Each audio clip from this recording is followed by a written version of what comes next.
কুমিল্লা ৯ আসন বিএনপির নমিনেশনের আলোচনায় ভাইয়া গ্রুপ।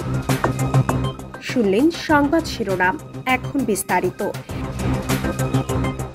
কুমিল্লা ৯ লাকসাম মনোহরগঞ্জ আসনে ভাইয়া গ্রুপ পরিবার বিএনপির প্রার্থী হওয়ার খবর এখন টক অফ দ্য কুমিল্লা। নির্বাচনের তারিখ যতই ঘনিয়ে আসছে, এ আসনে বিএনপির সম্ভাব্য প্রার্থীদের তালিকা ততই দীর্ঘ হচ্ছে। উল্লেখ্য, আলহাজ মোহাম্মদ মফিজুর রহমান লাকসাম উপজেলা বিএনপির সাবেক আহ্বায়ক ছিলেন। এছাড়াও লাকসাম পৌরসভার নির্বাচিত সাবেক মেয়র ছিলেন তিনি।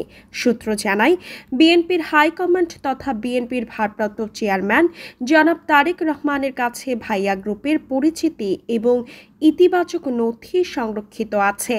আসন্ন জাতীয় সংসদ নির্বাচনে বিএনপির প্রার্থী তালিকায় ভাইয়া গ্রুপের বিষয়টি ইতিবাচক দৃষ্টিতে দেখছেন বিএনপির নীতি নির্ধারণী মহল।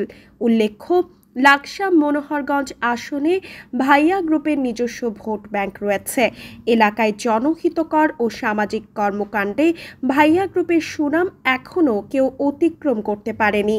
লাকসামের প্রথম উপজেলা চেয়ারম্যান হিসেবে মকসুদ আলীর কথা ইতিহাসের সাক্ষী। ১৯৯৬ সালে সংসদ নির্বাচনে প্রজাপতি মার্কায় প্রার্থী হয়ে তিনি বহুল আলোচিত। ভাইয়া গ্রুপের অন্যতম পরিচালক আলহাজ মোহাম্মদ মফিজুর রহমান দ্বাদশ সংসদ নির্বাচনে ঢাকা উত্তরা আসন হতে সোনালী আঁশ প্রার্থী ছিলেন। সাবেক উপজেলা চেয়ারম্যান মেয়র, বর্তমান পৌরসভা বিএনপির সভাপতি মজির আহমদ কৌশলগত কারণে নমিনেশন না চাইলেও পরিবারের অন্যান্য সদস্যরা ছাড় দিতে নারাজ। মরহুম আলহাজ মকসুদ আলীর বড় ছেলে মারুফ সত্তার আলী রাসেল অথবা সাক্ষাৎ হোসেন মামুনও নাকি বিএনপি হতে মনোনয়ন চাইতে পারেন শোনা যাচ্ছে। এ বিষয়ে জানতে চাইলে অত্যন্ত ভদ্র, নম্র, মিষ্টভাষী, ইসলামী জীবনধারায় বিশ্বাসী আলহাজ মোহাম্মদ মফিজুর রহমান বলেন, বিএনপির প্রতি আমি শ্রদ্ধাশীল। আমি লাকসাম উপজেলা বিএনপির সাবেক আহ্বায়ক, দায়িত্বে ছিলাম। বিএনপির হাইকমান্ড যদি আমাকে মনোনয়ন দেন তাহলে আমি নির্বাচন করতে প্রস্তুত।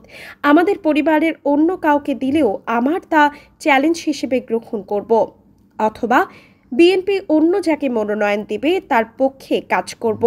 উল্লেখ্য, চৈতি গ্রুপের এমডি, বিএনপির কেন্দ্রীয় শিল্প বিষয়ক সম্পাদক মোহাম্মদ আবুল কালাম, সাবেক এমপি মরহুম কর্নেল আজিমের মেয়ে সামিরা আজিম দোলা, সাবেক এমপি মরহুম এটিএম আলমগীরের ভাই সাবেক সচিব ডক্টর AKM জাহাঙ্গীর, বিজিএমই মহাসচিব ডক্টর রশিদ আহমদ হোসাইনি, ছাত্রদলের সাবেক দপ্তর সম্পাদক শফিকুর রহমান শফিক, চট্টগ্রাম বিশ্ববিদ্যালয়ের ছাত্রদলের সাবেক সাধারণ সম্পাদক গোলাম মহিউদ্দিন ফারুক স্বপন, কেন্দ্রীয় মৎস্যজীবী দলের সাধারণ সম্পাদক মোহাম্মদ আব্দুর রহিম প্রমুখ এখন এলাকায় বিএনপির সম্ভাব্য প্রার্থী হিসেবে প্রচারণা চালিয়ে যাচ্ছেন।